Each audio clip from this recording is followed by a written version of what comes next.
नमस्कार, विवेकानंद अकेडमी में एक बार फिर से आप सभी का स्वागत है।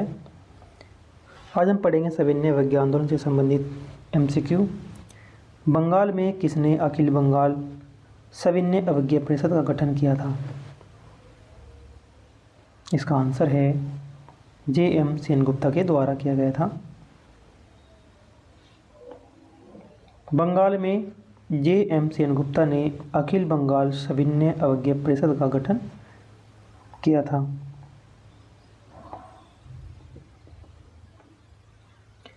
नेक्स्ट है, निम्नलिखित में से किसी आंदोलन को नमक सत्याग्रह के नाम से भी जाना जाता है? नमक सत्याग्रह के नाम से किस आंदोलन को जाना जाता है? उस आंदोलन का नाम है सविनय अवज्ञा आंदोलन।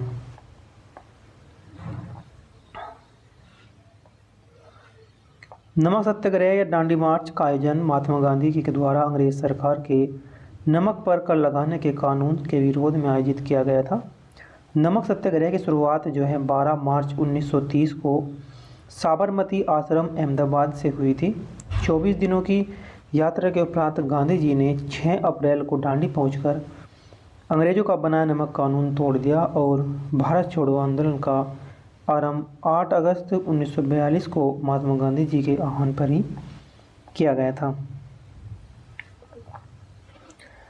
नेक्स्ट है, 1930 में नमक उत्पादन पर ब्रिटिश एकाधिकार के खिलाफ इसमें से कौन सा हिंसक विरोध किया गया?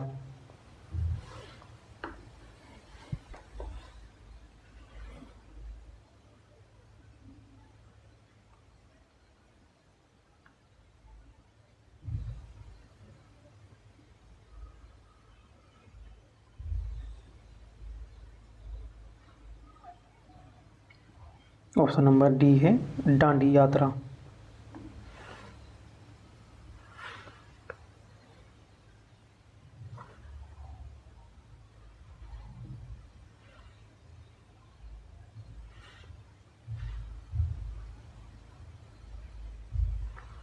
वर्ष 1930 में नमक उत्पादन पर कर लगाने के विरोध में महात्मा गांधी ने नमक सत्याग्रह डांडी यात्रा आंदोलन आरंभ किया।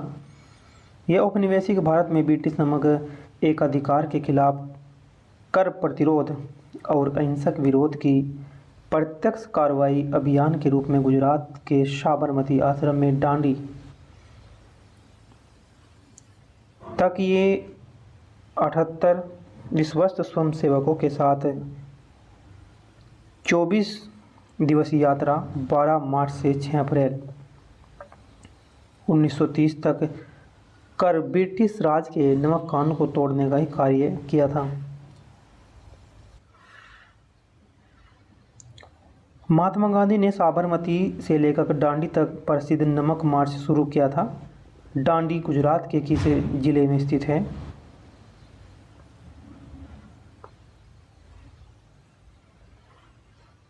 ऑप्शन नंबर बी है नवसारी जिले में। गुजरात के नवसारी जिले में जो है डांडी स्थित है।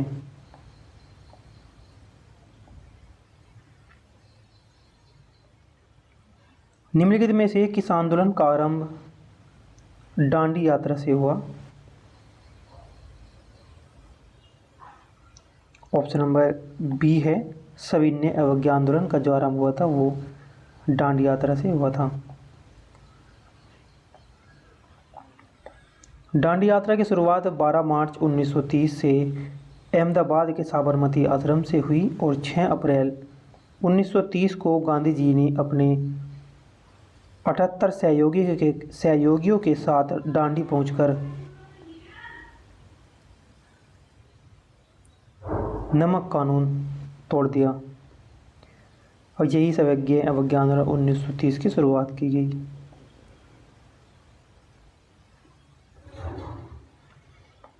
इसमें से कौन सी कार्रवाई सविनय अवज्ञा आंदोलन के शुरू होने की वजह से बनी? डांडी यात्रा।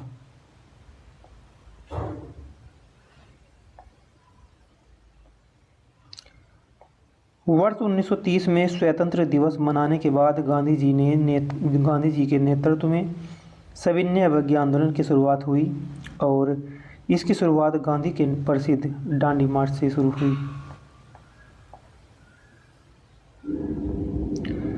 दांडी मार्च से गुजरात में नमक की खाद्यान्नों तक लगभग कितने मील पैदल यात्रा की?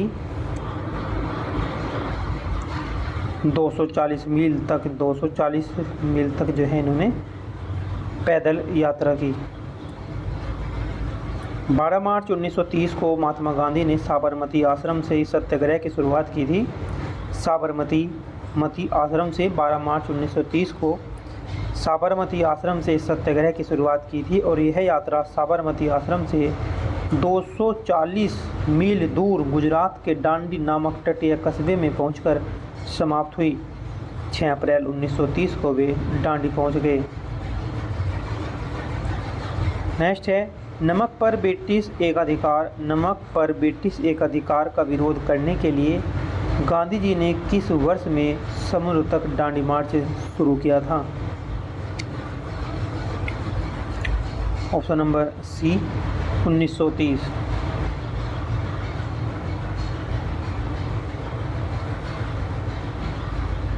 नमक आंदोलन साल्ट मार्च जो है कम से कम 3 कारणों से उल्लेखनीय था। निम्नलिखित में से कौन सा इसमें से एक नहीं है?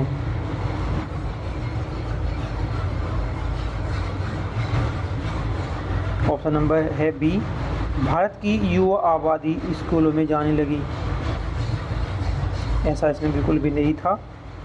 कारण था कि यह पहली राष्ट्रवादी गतिविधियां थी जिसमें महिलाओं ने बड़ी संख्या में भाग लिया। बिल्कुल सही उल्लेखनीय है इसका, ये कारण था। इस आंदोलन से अंग्रेज़ों को यह महसूस होने लगा था कि उनका शासन हमेशा के लिए नहीं रहेगा, अब ये ऐसा उन्हें महसूस होने लगा था। इससे महात्मा गांधी को विश्व स्तर पर पहचान मिली। तो इसमें कहा कि कौन सा एक नहीं था कारण? तीसरे ऑप्शन नंबर बी था, ये कारण नहीं था इसमें, क्योंकि भारत की युवा आबादी स्कूलों में जाने लगी, ऐसा नहीं था।